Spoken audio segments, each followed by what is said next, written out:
Let's talk about Tinashe, your girl, Akademiks. Is that Akademiks, girl? That's my imaginary bae, man. No, really? Yeah, that is bae. Why did I not know this? This is like bae. He posts about her all the time. He loves her. You got more thighs than your bae. Really? well, I'll make up for it. It's fine. Let's hear the story. What is the Tinashe? You gonna cape? You buying your cape? Yeah, I'm curious to hear your thoughts on this. Because look, okay, she did an interview with The Guardian and talked a lot about why her career hasn't taken off the way she'd hoped it would be. So we all know Tuan, that huge single. She hasn't had huge success after that. So she talked a lot about sexism in the music industry, which is 150% accurate. Don't get Nadeska started on sexism. But we're not going there. It's what she said about colorism is what people really latched onto and got upset about. So she's mixed race, she's half white, half black, and she said that she doesn't always feel accepted by the black community. So she considers herself a black woman. People got really pissed about it. But to be honest, I did read the whole article. I don't know if you guys did. It didn't seem, she got on Twitter later and said, like, look, I wasn't talking about colorism in the industry. And the way it's framed in the article, I think I believe her. It sounds like she was talking about her high school years. We don't know that the writer put it in the context she was talking about. But anyway, I'll open up the floor to you guys. Hey, I missed everything you just said. I was just staring at Tinashe. Okay. That's bae. Did anyone listen to me? No, but I hear what you're saying. And you're completely right. So there was two things being discussed. Thank you, Joe. There was two different things being discussed in her interview with The Guardian. Yeah. Number one, her career and why it hasn't taken off. And number two, this colorism thing. However, I understand why people are still going to be outraged even if they didn't have to do with each other. Yeah. Just because nobody want to hear the light-skinned mixed girls saying, "Yo, I don't fit in." Yeah. Like there's a problem with people accepting me when it would seem that the people who have the toughest time are usually just dark-skinned women. So people are looking like, "Yo, we ain't on that logic shit. We don't want to hear it." I say that about logic and y'all get mad at me. No, because you just said like you feel like mixed race people, you don't identify with their struggle, which is cool, but we can't take away from it. She's highlighting the struggle, but I don't think a lot of people identify with her having that struggle. Right. While it might be real, a lot of people don't identify with it. Now, when it comes to her career seemingly, and I feel so bad for her because I do think she's tremendously talented. Yeah. I just don't think she's the one. And how have y'all found out that she's tremendously talented? I'm not she familiar sings, with she all dances, music. she has a great personality. I used to think she couldn't sing at first. Yeah, she is talented. And I used to, again, maybe it was just me drooling over her, just watching endless YouTube videos. But like I saw videos of her just singing raw, and she has a great vocal talent. Do you when you drool over her on YouTube, like at your favorite scene, do you pause it? Of course. Yeah, pause, screenshot, all that. What's the problem? Just asking. Go carry on. So basically, I know she's tremendously talented, right? Mm-hmm. But then I'm trying to figure out why she hasn't become this big star. And I've really just come to the conclusion that she's not the one. You know, there's a saying that a star is not created, it's born. I just don't think she is that person. I think her labels realize that real quick. You feel that. I don't know if everyone agrees with that. Wait. Well, I would think... Oh, wow. Wait. Yeah, I would think outside her fan base, I would think a lot of people agree with that. You know why? Because... That a star is not created, you're born. Oh, no. I'm talking about in terms of her. Okay. Just her. Like, I don't think she's the one. She's a is little it bit she generic. not the one, or she doesn't have the right hit singles? Like, if she had 3 more hits that were as big as Tuan, would it change anything for her? You know why? Because she's not the one. That's why she's not getting the hit singles. Because apparently and allegedly, she confirmed it in this interview and before too, that she had a song, right? She's a singer, so people write for her, right? They gave her songs great, and then the labels snatched it and gave it to Rihanna.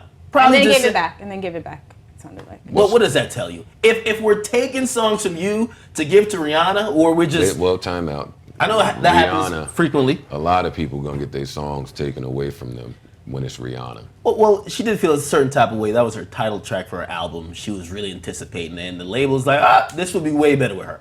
So I don't think the label really sees her as that star, and I think she's frustrated with that. But to be honest, I think she need to get off that label. But she's on RCA. What does that have to do with? I don't know. I'm confused about that whole Rihanna thing. I never heard that story. She said it in the interview, but she also said like she didn't. It's not like she felt like Rihanna was like, I'm taking this from Tinashe. It happened. She tried to. You have to agree to that. I thought. I don't know. You should know better than us. Actually, no, I don't you can't debo somebody. You can't debo somebody's song. Now they probably coerced her or convinced her that it was a great idea, and I don't know. But you can't just take somebody's song that they made, especially when you're not on the same label. I want to start with RCA. RCA is doing a phenomenal job with R&B. Every new R&B act that I seem to like, i.e. her, Ro, There's a lot of phenomenal R&B over Am I there. tripping right now? Is Joe at saying RCA. something positive about a label? Bryson, I think, is on RCA. They seem to have stacked the deck with phenomenal young R&B talent. Mm-hmm. That's important when we talk about Tinashe, who I just learned is on RCA. I didn't even know that. When this article came out, I was confused because I didn't know what music people had heard from Tinashe that, you know, didn't necessarily work, or I was confused on why she felt the way that she felt. The only song I have heard from her is Two On. She did have a song with Chris Brown. Yeah, Player or something like that. She had a whole album out. She put out something late last year. She's put out projects, that's the thing, but no one seems to know. But let's slow down. Okay, so you take the beautiful girl, because people love her, and Two On with Schoolboy Q originally was moving a little bit, kind of slow. Drake hopped on it, and I'll admit that's when I loved it. He put a whole different twist on it. And then that record rocked, and we never heard really too much movement after that. We never heard a follow-up. Then there was an interview, I remember, when that song was rocking, where she compared herself to Beyonce. I think that was an Elle interview, ELLE, that magazine. Did I say something wrong? No, you said it. Am I pronouncing it wrong? You said it correctly. I don't No read pun intended. I don't read the I women's. just love how he spelled Yo, Nadeska get some gold fingernail polish and just come in here Hey and shit man, on us. it's been a rough week, and I gotta treat myself with some gold accents, you But know? listen, if you are a new R&B act, probably cardinal sin number one, you don't say anything about Beyonce. You don't compare yourself to Beyonce. You don't put yourself in that mix. So I think that maybe started her off on a bad foot. And then the music that followed never really caught like the single. And then when RCA has stacked the deck in the roster, there's a lot of competition. There's a lot of competition over there. So she got to produce. Yeah. She got to produce. She mentioned has she Zayn- produced? She mentioned Zayn Malik in the she was about to go on tour one time, and then the tour got canceled because she was supposed to go work on the album. But the album should have came out a year ago. So that's been confusing to me with her. So that's why I think it's a label just not feeling it's a time to just press the button to go with her. Yeah, but okay, so that's the next thing. We're in a place now where you don't really need the button to be pressed. I mean, I feel Kalani's album dropped. I don't feel like the button was necessarily pressed with her. I feel like she worked and she grinded. I feel like a lot of young songstresses, I don't feel like her, and I love her, so I'm just gonna keep talking about her. I don't feel like the button was pressed on her. I just feel like she keeps producing good music and she putting it out, and we enjoy it. If you're waiting on a button to get pressed, any new act, you shouldn't wait on a button to get pressed. You should be out doing what the fuck you got to do. Beautiful girl, y'all tell me she dances, y'all tell me she's highly talented, then why isn't the music? Maybe there's okay, for those artists you named, right? They have a specific lane, but it seems a little bit niche, right? Was your great? Like those other artists. I'm not going to say that. We have Rihanna, we have Beyonce, because she mentioned Rihanna and Beyonce in the interview. And she said that, listen, she feels like, at least in the industry as a woman, if you're going to be really successful, you either have, it's only those two. There's no room for anyone else. So maybe she's trying to project she wants to get to that level, but I don't know what, she was just trying to say that there's no space for her. I think it's clear that she wants to get to that level. Yeah, she was saying that, look, she wants to be a major pop star, but she says as a black woman, she feels like, yes, you're either Beyonce or Rihanna, there's no room. I think Kalani came up as well, right? She said she was talking to a friend of a friend who loved Kalani, and it was like, cool, because I like Kalani, I can't like Tinashe. No, Kalani did some groundwork. You know, these newer artists, you can't just skip right to pop star. And when you have these beautiful women who can dance, who have the look, who kind of have the voice that will appeal to top 40 radio, you kind of sometimes skip the groundwork that you have to do. So these other people that she's naming, they all have built kind of a foundation to where they have a core audience that will support them whether the label is doing something or not. I'm not sure that Tinashe has built that. And I'm not certain that, you know, maybe Nadeska's correct. Maybe this interview was framed a certain way, and maybe her sentiments, you know, I haven't heard much from her. I don't know how she really feels. Maybe her words got tangled. I don't know. And look, I'm Joe. I don't have all the facts. I'm just saying.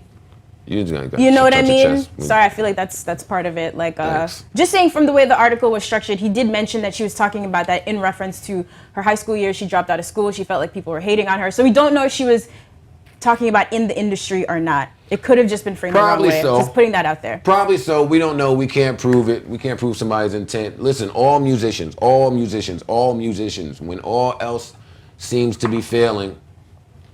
Music. Back to the music. Back to the music. She's waiting for the album to come out. I think that's part of her frustration. Joyride. That's a bad idea. So what does she do? Your album is not done until it's out. You should certainly not sit around and wait. If she has a project done and she's waiting on RCA to release it or some behind the scenes stuff going on, she has to stay active. Like it's the same thing I was saying about Young M.A. Young M.A. had that fucking huge single and then went and toured the fucking universe and enjoyed life. You gotta stay active. It's the same thing 2 Chainz came up here and said. When you're young, you get the poppin' single, now you got a tour, now you get money, now you're just moving around. And what if the releases aren't hitting? Because she did release something last year late, right? Yeah. Joyride, Night Ride? Or... It sounds like you're saying drop more projects till you or more music. Maybe it doesn't necessarily have to be a project. EP, something like that. Maybe a Lucy. Maybe go put a record on iTunes real quick. Maybe something that you don't necessarily think is your single, but a record you think can gain some momentum and get people paying attention. You have to drop some type of music. The interviews, we're reading them, but it has to get back to the music. So I wish her the best. It's unfortunate she feels this way, and hopefully she can turn her situation around. Love to Tinashe. Why can't I speak this morning? My God. Rick Ross. So we were looking forward to the video for Idols Become Rivals. Really can't speak. I don't know why I'm Are you okay? Do you have like Tourette's or some shit? I'm just so tired. What are you saying? Let's just watch the video for a second while I get my moderator who can't talk.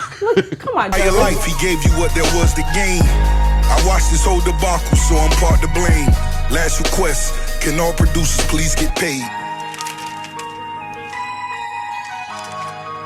Can't believe this shit, homie. Still love you, nigga. So look, we knew this track was about Birdman. He really went in the video, the opening, the preacher talking about cash money, the cash money contract burning in the fire, Bangladesh in here. What did you guys... I'd love to see Bangladesh in a producer battle. I know that's totally irrelevant to Ross dropping this video. Cool. But Bangladesh, I mean, we just saw him there. He don't get nowhere near the credit or props that he deserves or the money. As a producer. Or the money. Well, I don't know how much money he's getting. He didn't get any, he didn't get paid for that one. He didn't get paid there, but we all knew that because Bangladesh let us know that years ago. I mean, we knew that. This video wasn't really shocking to me. Wayne wasn't in it. We spoke about it yesterday. Mm-hmm. The furthest thing he did was burn the cash money contract. I mean, what do you want me to do? I don't have much to say about it. It's a great video, great song. Yeah, it was. Nothing was surprising, is what I'm saying. It wasn't a shocker. It was a decent music video, but I don't know what we were expecting. For some reason, I had this wild expectation that Wayne would be in of him being in Louisiana shooting a video. Got just a bald-headed guy that's supposed to be burned. I don't know. I'm thinking the most. What I did learn though, which wasn't in the video, he put up on Instagram. I guess I finally know who Lil Bronham is, right? That was Hot Boys, and even then I was looking at it. I'm like. I'm still a little bit torn about this song with Rick Ross dissing Birdman because some of them guys are back on Birdman's side. I mean, which guys? If you think about Lil Bronham, if you think about Hot Boys, I mean, Juvenile signed back right after he had his issues. Turk, he's back in pocket. Oh, slow down. Juvenile signed back. He immediately released that record with Drake that I liked a lot, and then we never heard anything else. Right? You're right, but it seemed like he was in a good space even after contract or monetary disputes, right? Turk, the same thing. Word being seemed, okay, and Turk, yes. Turk's the same thing. BG, he's incarcerated, and we do know he wasn't on good terms from what I remember the last time he spoke on it. But, I mean, what are we supposed to make of it? I don't know. Again, last request, can all producers please get paid? We clearly got the answer. We got the answer to that. Nigga, no. No. Birdman's not paying anybody. Birdman has one of the legendary quotes. He said, listen, he says, all contracts could be recontracted. I'm like, whoa. He said, I make a contract tonight. I wake up in the morning, feel a different type of way, redraw it up. I'm like, okay. So you're saying this is not as impactful because people still go back to Birdman? What you say? You're saying this is not as impactful because people end up going back to Birdman? Yeah, I mean, there's so many moving parts. No, this is still impactful. Yeah, it's a smooth song. I love the song. And when we've never had someone of the magnitude of Ross come out and be so direct towards somebody like Baby. Okay, and he feels like he's sticking up for them. Yeah. Has it changed? Boss versus boss, in a sense. The thing I will say about Ross and Meek, really, they both seem very big on just ethics. And principles. Yes. So I think it's honorable that Ross came out and stuck up for Khaled, stuck up for Bangladesh, stuck up for Wayne, just all of the people, especially as a voice of Miami, because Ross kind of is that. Birdman does spend a lot of time there. I like it. I like it. I like it. I like it. But I like ethical people. I like more morality and I like all of that shit. Can you talk now? Are you good? I don't Syllables. know. I don't know. I don't Can know what's happening today. You must have had like a rough night. Why or some can't you shit. let me live though? Like Jesus, take it easy on me. I for love once. the and this is a sidebar, has nothing to do with anything. I love the Chris Brown interview. Thank you, Joe. That's it? You're not gonna troll? That was a troll. No, I didn't love the interview. I love the interview and I love Chris Brown. So I loved it. I'm not gonna troll though. I'm not gonna troll. Oh wait, he's probably gonna spring it on us later in the show. Yo, Briss is my guy, yo. I just want to know if we ever found out who Autumn Leaves is about, the song. Do we know? We don't know, right? Academics. Something about back to you, Dennis.